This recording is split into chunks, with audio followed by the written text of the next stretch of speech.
Hi guys, welcome to Tech from Zero, where I share my journey learning tech in public. In this video, I'll be breaking down the main types of cloud computing. If you're new to the cloud like me, this is one of those topics you must understand early because it shows up everywhere. I'll explain this from a beginner's perspective using simple language and real-world examples. Before we dive in, let's clarify something.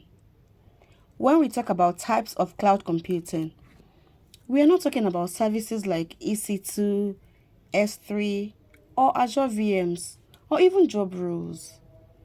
We are talking about how cloud infrastructure is owned, managed, and shared. In simple terms, who owns the cloud? Who uses it? And who controls it? There are three main types: the private cloud, the public cloud, and the hybrid cloud. Let's go ahead and take them one by one. Starting with the private cloud. What is a private cloud? It is a cloud infrastructure dedicated to one single organization. This means the servers, the storage, the network are not shared with any other company. Because of this, private clouds offer more control, higher security, as well as a better customization.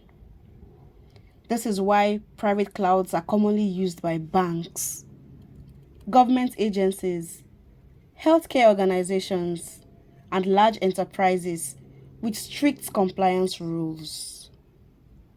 A private cloud can be hosted on-prem. This means inside the organization's own data center on its premises. It can also be hosted in a third-party data center. What matters is who owns and controls the infrastructure, not the physical location. There are three main types of private cloud. 1. On-prem private cloud. This means the organization owns the servers and hosts everything in its own data center. The company also manages hardware, power, cooling, security, and updates. This option gives maximum control, but very expensive and requires skilled staff. 2. Managed private cloud. Here, the infrastructure is still dedicated to one organization, but a third-party provider manages it.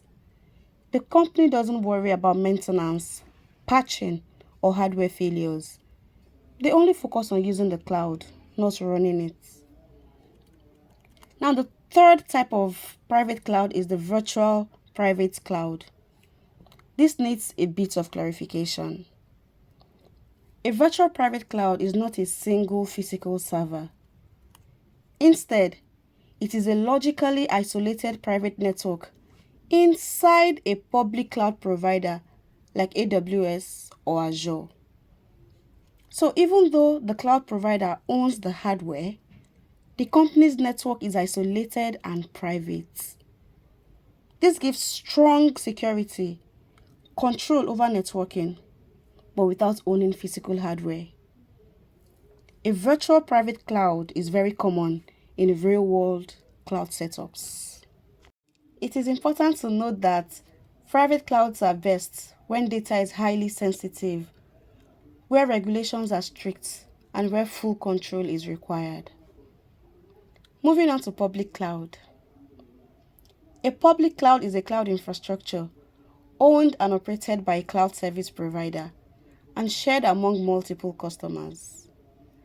Examples include Amazon Web Services, that's AWS, Microsoft Azure, and Google Cloud Platform. This is the most popular cloud model today. Even though resources are shared, each customer's data is logically isolated. Security controls also prevent access between customers. Think of it like living in an apartment building owned by the property owner. The structure is shared, but the apartments are private. Public cloud offers scalability, that is grow or shrink instantly. It offers flexibility, pay only for what you use. It also offers low startup costs because it involves no hardware purchase whatsoever. And finally, huge service options: compute, storage, AI, databases, and more. This is why public cloud works for startups, small businesses, enterprises, and even governments. Now to the downside of public cloud. Some of the downside of public cloud include less control when compared to private cloud, compliance requirements, and long-term costs if not managed properly. The third type of cloud is the hybrid cloud. A hybrid cloud is a combination of private and public cloud connected together. The key word here is integration.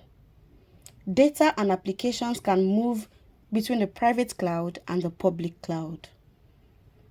Hybrid cloud allows organizations to keep sensitive data in private cloud and then use public cloud for scaling, testing, and non-sensitive workloads. For example, customers' financial data are stored in the private cloud, while the firm's public website runs on the public cloud.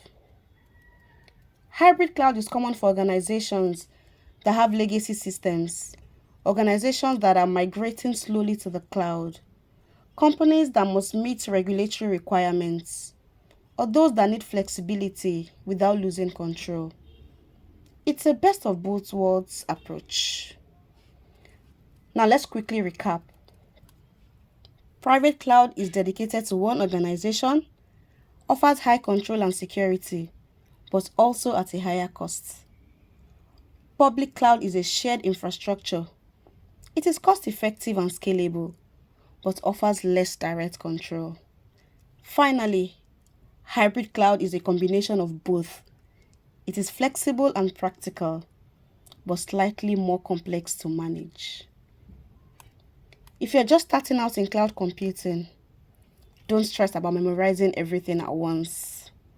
The goal is to understand the idea, not the buzzwords. Thank you for learning with me. This is Tech from Zero.